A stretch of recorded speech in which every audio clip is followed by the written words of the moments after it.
ರಾಜ್ಯ ಸರ್ಕಾರ ಬೆಂಗಳೂರಿಗರಿಗೆ ಒಂದು ಗುಡ್ ನ್ಯೂಸ್ ಅನ್ನು ಕೊಟ್ಟಿದೆ. ಏನಂದರೆ ಬಿ ಖಾತಾದಾರರಿಗೂ ಕೂಡ ಈಗ ಎ ಖಾತೆಯ ಮಾನ್ಯತೆ.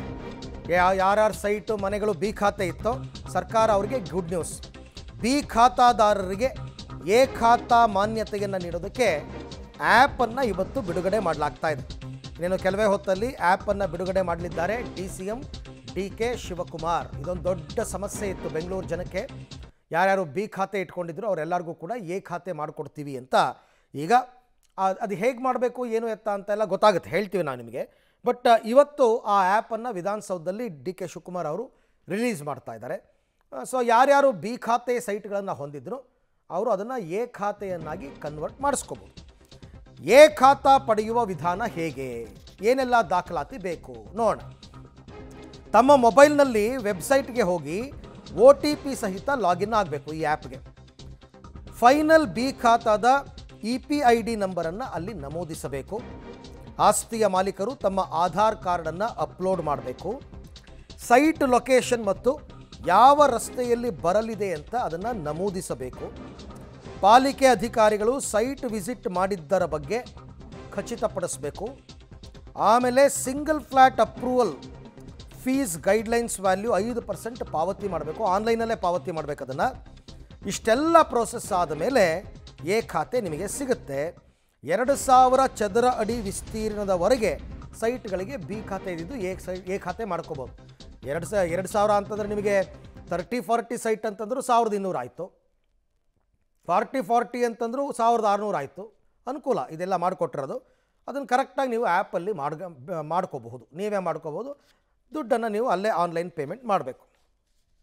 ಈ ಬಗ್ಗೆ ಮತ್ತಷ್ಟು ಮಾಹಿತಿ ನನ್ನ ಕೊಲೀಗ್ ಲೋಕೇಶ್ ಅವರಿಂದ ಪಡ್ಕೊಳ್ಳೋಣ. ಲೋಕೇಶ್, ಈಗ ಬಿ ಖಾತೆಯನ್ನು ಎ ಖಾತೆಯಾಗಿ ಬದಲಾಯಿಸ್ಕೋಬೇಕು ಅಂದರೆ ಕೇವಲ ಆ್ಯಪಲ್ಲೇ ಮಾಡಬೇಕಾಗತ್ತಾ ಅಥವಾ ಸಬ್ ರಿಜಿಸ್ಟ್ರಾರ್ ಕಚೇರಿಗೂ ಬೇಕಾದ್ರೂ ಹೋಗ್ಬೋದಾ? ಯಾಕಂದರೆ ಆ್ಯಪನ್ನು ಬಳಕೆ ಮಾಡೋದಕ್ಕೆ ಎಲ್ರಿಗೂ ಬರಲ್ಲ, ಅಂಥವ್ರು ಏನು ಮಾಡಬೇಕು ಅಂತ. ಅರವಿಂದ್, ವೆಬ್ಸೈಟನ್ನು ಬಿಡುಗಡೆ ಮಾಡ್ತಾರೆ. ಆ ವೆಬ್ಸೈಟ್ನಲ್ಲಿ ಅಪ್ಲೈ ಮಾಡಲಿಕ್ಕೆ ಬರದೇ ಹೋದರೆ ಸಬ್ ರಿಜಿಸ್ಟ್ರಾರ್ ಕಚೇರಿ ಅಥವಾ ಆ ಸ್ಥಳೀಯ ವ್ಯಾಪ್ತಿಯಲ್ಲಿ ಬರ್ತಕ್ಕಂಥ RO ಕಚೇರಿಗಳಿಗೆ ಭೇಟಿ ಕೊಡಬೇಕಾಗತ್ತೆ. RO ಕಚೇರಿಗಳಿಗೆ ಭೇಟಿ ಕೊಟ್ಟು ಅಲ್ಲಿ ಅಪ್ಲೈ ಮಾಡಲಿಕ್ಕೂ ಕೂಡ ಅವಕಾಶ ಮಾಡಿಕೊಡುವ ಸಾಧ್ಯತೆ ಇರುವಂಥದ್ದು. ಅದು ಬೆಂಗಳೂರಿಗೂ ಕೂಡ ಅವಕಾಶ ಕೊಡ್ತಾರಾ ಅಥವಾ RO ಕಚೇರಿಗಳಲ್ಲಿ ಮಾತ್ರ ಅದಕ್ಕೆ ಅವಕಾಶ ಮಾಡಿಕೊಡ್ತಾರೆ ಅನ್ನುವಂಥದ್ದು ಈಗ ಪ್ರಶ್ನೆ ಮೂಡಿರುವಂಥದ್ದು. ಈ ವಿಚಾರಕ್ಕೆ ಸಂಬಂಧಪಟ್ಟಂತೆ ಇವತ್ತು ಉಪಮುಖ್ಯಮಂತ್ರಿ DK ಶಿವಕುಮಾರ್ ಅವರು ಸುದ್ದಿಗೋಷ್ಠಿ ಮಾಡ್ತಾ ಇದ್ದಾರೆ. ಸುದ್ದಿಗೋಷ್ಠಿ ಮಾಡಿ ವೆಬ್ಸೈಟನ್ನು ಬಿಡುಗಡೆ ಮಾಡ್ತಾರೆ.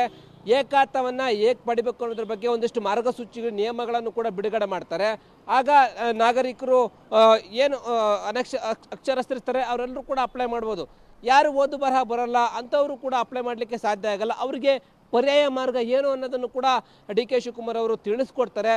ಕೊನೆಗೂ ಕೂಡ ಸುಮಾರು 30ರಿಂದ 33 ಲಕ್ಷ ಬಿ ಖಾತೆಗಳಿಗೆ ಈಗ ಏಕಾತ ಮಾನ್ಯತೆ ಸಿಗುತ್ತೆ ಅನ್ನುವಂಥ ಮಾಹಿತಿ ಲಭ್ಯ ಆಗ್ತಾ ಹೋಗ್ತಾ ಇದೆ. ಆದರೆ ಗೈಡ್ಲೈನ್ಸ್ ವ್ಯಾಲ್ಯೂ ಏನಿದೆ 5%, ಆ 5% ಅಮೌಂಟನ್ನು ಪೇ ಮಾಡಬೇಕಾಗತ್ತೆ. ಆನ್ಲೈನಲ್ಲಿ ಪೇ ಮಾಡಿದಾಗ ಅವರು ಏಕಾತವನ್ನು ಡೌನ್ಲೋಡ್ ಮಾಡ್ಕೊಳ್ಬೇಕಾಗತ್ತೆ. ಅದಕ್ಕೂ ಮುಂಚಿತವಾಗಿ ಒಂದಷ್ಟು ಪ್ರೋಸೆಸ್ಗಳನ್ನು ಇವರು ಫಾಲೋವನ್ನು ಮಾಡಬೇಕಾಗತ್ತೆ. ಇರುವಂಥ ಅಪ್ಲೈ ಮಾಡಲಿಕ್ಕೆ ಏನೆಲ್ಲ ಪ್ರೋಸೆಸ್ ಇರುತ್ತೆ ಅದನ್ನು ಫಾಲೋ ಮಾಡಿದ ಆದಮೇಲೆ ಏಕಾತ ಸಿಗುತ್ತೆ ಅನ್ನುವಂಥದ್ದು.